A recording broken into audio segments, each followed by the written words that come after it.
Hello दोस्तों, good evening, नमो नमः। आप सभी का आपके अपने यूट्यूब चैनल एमएस क्लासेस 1 में मैं माला मैम आप सभी का इस क्लास में हार्दिक हार्दिक स्वागत और अभिनंदन करती हूँ।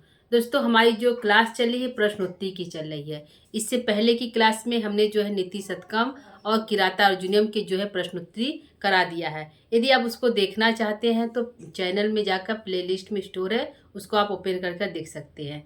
ठीक है, तो आइए हम लोग स्टार्ट करते हैं। उत्तर रामचरितम जो भवभूति की रचना है, जो एक नाटक है और जो है यह भवभूति की रचना करुण रस प्रधान है, मतलब इसमें रस जो है करुण रस की प्रधानता है। ठीक है, तो यह जो है जो प्रश्नोत्तरी हमारा उत्तर रामचरितम का है। ठीक है, तो हम लोग स्टार्ट करते हैं आज की प्रश्नोत्तरी। ठीक है, पहला हमारा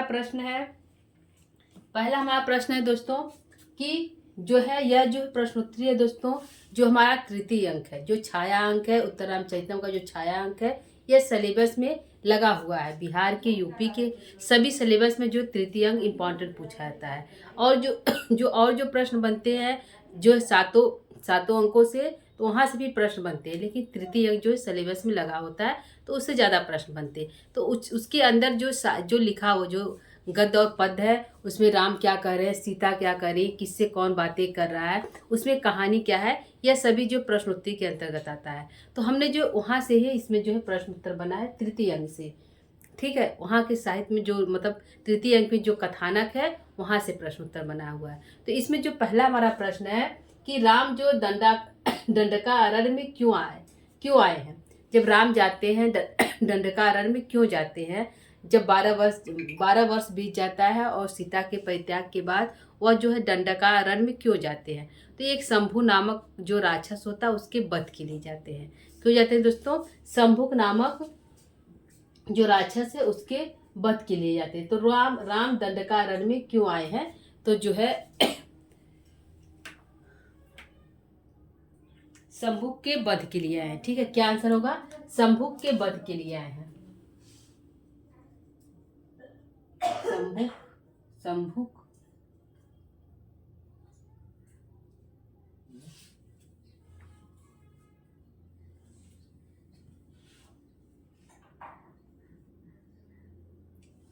शंभुक के वध के लिए आए हैं।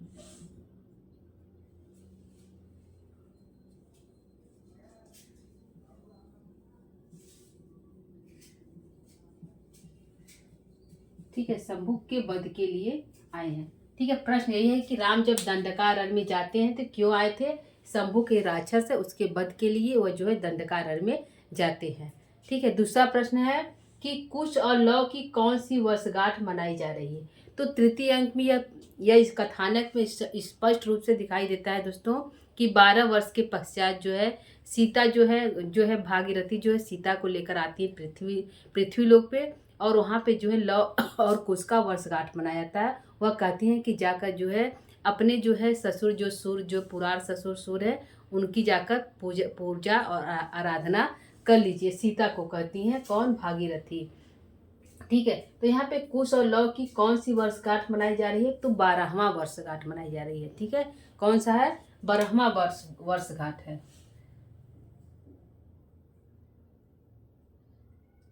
12वां वर्षगांठ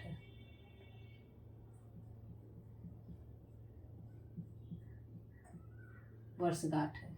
ठीक है, कौन सा वर्षगांठ है, 12वां वर्षगांठ है। 12वीं या 12वां, ठीक है, 12वीं कर देते हैं, 12वीं वर्षगांठ है। ठीक है, ठीक है दोस्तों, अगला प्रश्न है, तीसरा है, स्पर्श पुरा परिचितो नियतम स ये कथनम कर। यह जो कथन है स्पर्श पुरा परिचितो नियतम स ए, यह वही स्पर्श यही परिचित यह जो है कथन है, तो यह कथन किसका है दोस्तों, राम का है। ठीक है, आंसर क्या होगा, राम होगा। आंसर क्या है, राम है। तो राम यह कब कहते हैं, यह जो कथन है तृतीय अंक का है, इसमें राम कब कहते हैं कि यह जो स्पर्श है, स्पर्श माने टच करना, छूना, तो स्पर्श पूरा परिचितो नियतम स एव, यह वही स्पर्श है, यह वही स्पर्श है जब 12 वर्ष पहले जब सीता उनको स्पर्श की थी, वही स्पर्श है और पूरा परिचित है, निश्चित रूप से वही स्पर्श है और यह पूरी तरह से परिचित है। यह राम कहते हैं। कब कहते हैं? जब राम जो है मूर्छित अवस्था में हो जाते हैं और सीता उनको होश में लाने के लिए स्पर्श करती हैं। जब वो होश में आ जाते हैं राम, तब यह बोलते हैं कि यह वही स्पर्श है, यह किसी और ने हमको नहीं छुआ, यह सीता ने ही छुआ है, यह जो 12 वर्ष पहले जो स्पर्श था वही स्पर्श है और जो है स्पर्श से पूरा परिचित है। यह स्पर्श जो है पूरी तरह से परिचित है, इसको हम जानते हैं, पहचानते हैं इसके इस स्पर्श को। तो यह स्पर्श जो है पूरी तरह से परिचित है। नियतम स एव, निश्चित रूप से, स माने वह, ए माने वही, निश्चित रूप से यह वही स्पर्श है। ठीक है, यह राम का कथन है सीता के लिए। वो कहते हैं जब राम होश में आ जाते हैं तब। ठीक है, यह हमारा अर्थ हुआ। किसका कथन है? किसका है? तो राम का है। ठीक, आंसर क्या होगा? राम का कथन है। चौथा प्रश्न है ततष्ठम नैराश्य अपि च कलुषम विप्रिवसाद, इसमें छंद है। ठीक है, यह जो है इसमें कौन सा छंद है? ततष्ठम नैराश्याद अपि च कलुषम विप्रिवसाद, इसमें छंद है। इसमें तमसा कहती है कि मतलब सीता से कहती है कि आपके साथ जो हुआ वो विपरीत हुआ, अच्छा नहीं हुआ। ठीक है, इसलिए आपका जो हृदय वो कलुषित है। क्या है? निश्चित रूप से आपका जो हृदय वो कलुषित है, दूषित है, क्योंकि आपके साथ जो हुआ वह विपरीत वसाद, अच्छा नहीं हुआ, विपरीत हुआ, गलत हुआ। ठीक है, तो ये तमसा कहती है सीता से। तो इसमें पूछा कि इसमें छंद क्या है। ठीक है, तो इसमें शिखरणी छंद है। क्या है दोस्तों? इसमें शिखरणी छंद है। इसमें शिखरणी छंद है। ठीक है, शिखरणी छंद में हमारा यति किसमें होता है? जो है हमारा यति होता है 7 और 6 और 11 पे। कितने होता है? 6 और 11 पे हमारा यति होता है। तो रसई रुद्रई छिन्ना यमन सब लागा शिखरणी। तो 6 रसई का होता है, 6 होता है, रुद्रई 11 होता है। तो 6 और 11 17 इसमें वर्ण होते हैं। कितने होते हैं? 17 वर्ण होते हैं। तो शिखरणी इसमें छंद है। ततष्ठम नैराश्यादपि च कलुषम विप्रिवसाद। ठीक है, तो इसमें जो है शिखरणी छंद है।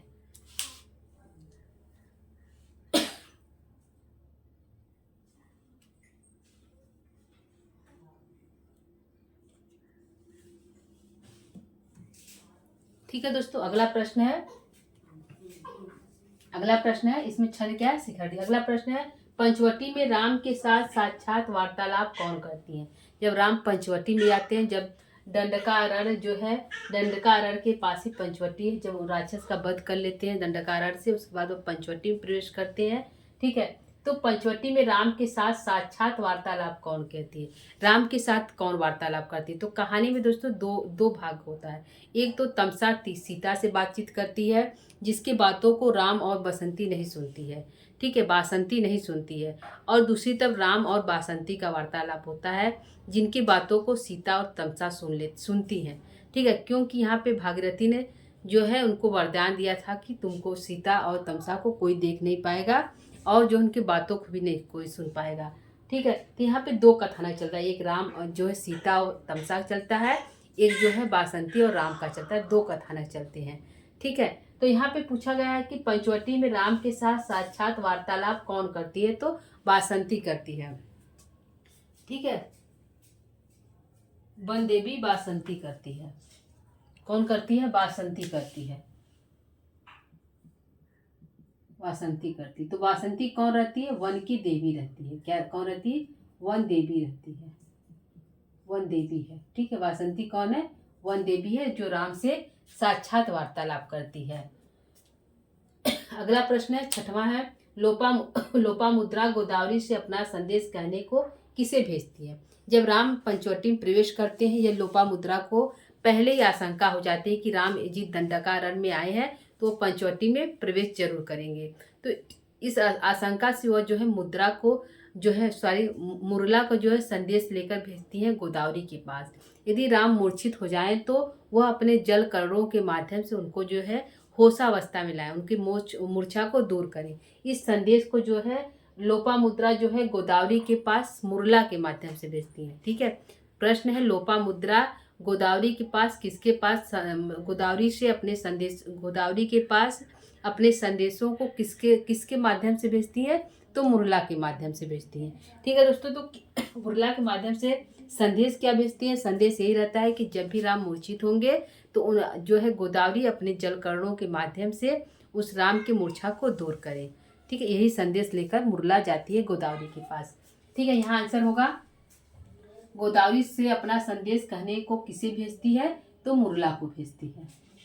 ठीक है, मुरला को भेजती है। मुरला क्या है, एक नदी पात्र है। कौन है, नदी पात्र है। मुरला और नितंसा दो नदी पात्र है, तो मुरला कौन है, नदी पात्र के रूप में है। अगर अगला है सीता के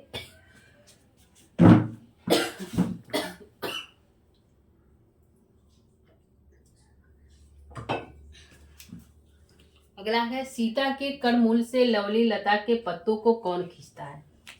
ठीक है, सीता के कड़मूल माने कान से, सीता के कानों से लवली लता, लवली एक वृक्ष का पत्ता होता है जो पतला होता है, सीता अपने कानों में उसको धारण करती थी। तो उनके पत्तों को अपने मतलब उनके पत्तों को जो कान में जो कड़ में जो पहनी हुई है लवली लता, तो लवली लता के पत्तों को कौन खींचता था। ठीक है, तो सीता ने दो जीव को मतलब पाला था, एक गज शावक को और एक मोर को।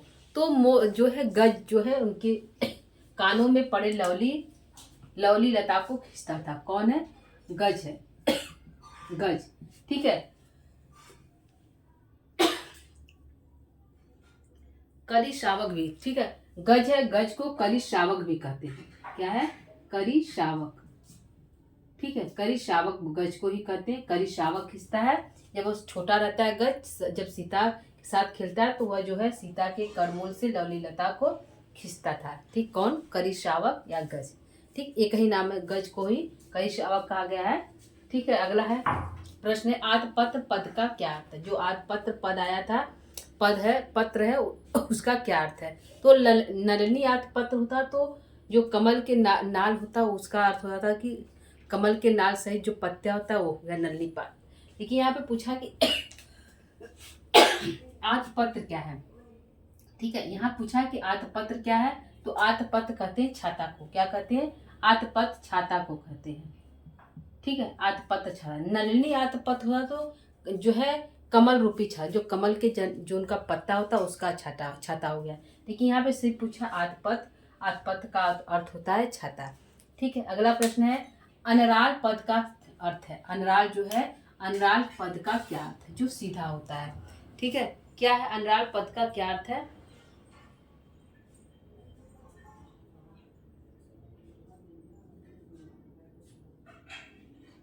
ठीक है, अनराल पद का क्या अर्थ है, सीधा है। ठीक है, जो नली नाल होता है जिसका छाता बनाया रहता है गज, तो उसी का दोनों वहां से ही दोनों प्रश्न है। ठीक है, आत पत्र नलिनी आत पर अनराल, तो सीधे सीधे नाल रूपी पत्ते को जो है छाता रूप में वो बनाता है कौन, गज। तो दोनों क्वेश्चन एक ही जगह से दोस्तों, आत पत्र और अनराल दोनों का अर्थ है। आत पत्र का अर्थ है छाता, अनराल का अर्थ है सीधा। सीधा क्या था, कमरनाल था। कमरनाल के सीधे पत्तों को वो जो नली पत्तों को उखाड़ कर उसका छाता बना लेता है। ठीक है, अगला है ईदृश्य अस्मि पद का संधि विच्छेद होगा। तो ईदृश्य जो है, ईदृश्य जो पद में कौन सी संधि हुई है। ठीक है, तो यहाँ पे दोस्तों य की जगह ई आदेश हो गया। क्या, यड़ संधि हुआ। क्या, य की जगह ई आदेश हुआ तो यड़ संधि हुआ है। कौन संधि हुआ है, यड़ संधि हुआ है, यड़ संधि हुआ है। यहाँ पे आप संधि विच्छेद करेंगे तो क्या होगा, पूछा है संधि विच्छेद होगा तो क्या होगा, ईदृशी अस्मि। क्या होगा, ईदृशी अस्मि होगा।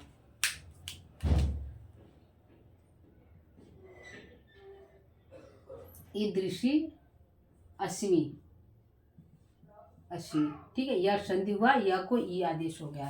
ठीक, यह की जगह ई आदेश हुआ, यह संधि हमारा आदेश हुआ। ठीक है, अगला प्रश्न है तवापी पद का संधि विच्छेद क्या होगा। यहाँ तवापी पूछा है, तवापी पद में संधि विच्छेद क्या है। ता यहाँ आव है, आव को औ आदेश करेंगे यानी कि अयादि संधि होगा। क्या होगा, अयादि संधि होगा। कौन संधि होगा, अयादि संधि है, अयादि संधि है। और इसका संधि विच्छेद क्या होगा, तव धन अपि। क्या होगा, तव धन अपि। आव हुआ है, औ आव ऐ ऐ आय औ आओ, ठीक है। तो ए आई ओ औ होता है, आदेश होता है। तो यहाँ पे आओ की जगह औ होगा, क्या है, तव धन, क्या होगा, तव धन अपि, ठीक है, तव धन अपि, तव को आओ आदेश करने के ता हो जाएगा, तो यहाँ बनेगा अयादि संधि। क्या बनेगा, यहाँ पे हमारा अयादि संधि बनेगा, ठीक है। अगला प्रश्न है, प्रसव प्रसव खलु प्रकर्ष पर्यंत स्नेहस्य, यह पंक्ति किसने किससे कहा, ठीक है। यहाँ पे है प्रसव, ठीक है, प्रसव खलु प्रकर्षम स्नेहस्य, यह पंक्ति किसने किसने कहा। तो यह पंक्ति जो है तमसा ने सीता से कहा। किसने कहा, तमसा ने सीता से कहा, सीता से कहा, ठीक है। तमसा ने सीता से कहा, ठीक है। कब कहा, प्रसव खलु, बच्चे जो बच्चे होते हैं, खलु माने निश्चित रूप से, प्रकर्ष पर्यंतम स्नेह, मतलब कि जो स्नेह की चरम सीमा होती है, मतलब स्नेह की ग्रंथि होते हैं, स्नेह की चाहत होती है। कौन, खलु, प्रसव माने बच्चे, जो बच्चे होते हैं, निश्चय रूप से, प्रकर्षम पर्यंतम स्नेह, जो प्रेम की जो गांठ बधी हुई है, जो प्रेम होता है वह बच्चे से ही होता है, ठीक है। यह जो है तमसा सीता से कहती है। प्रसव बच्चे जो होते हैं, खलु माने निश्चित रूप से, प्रकर्ष पर्यंत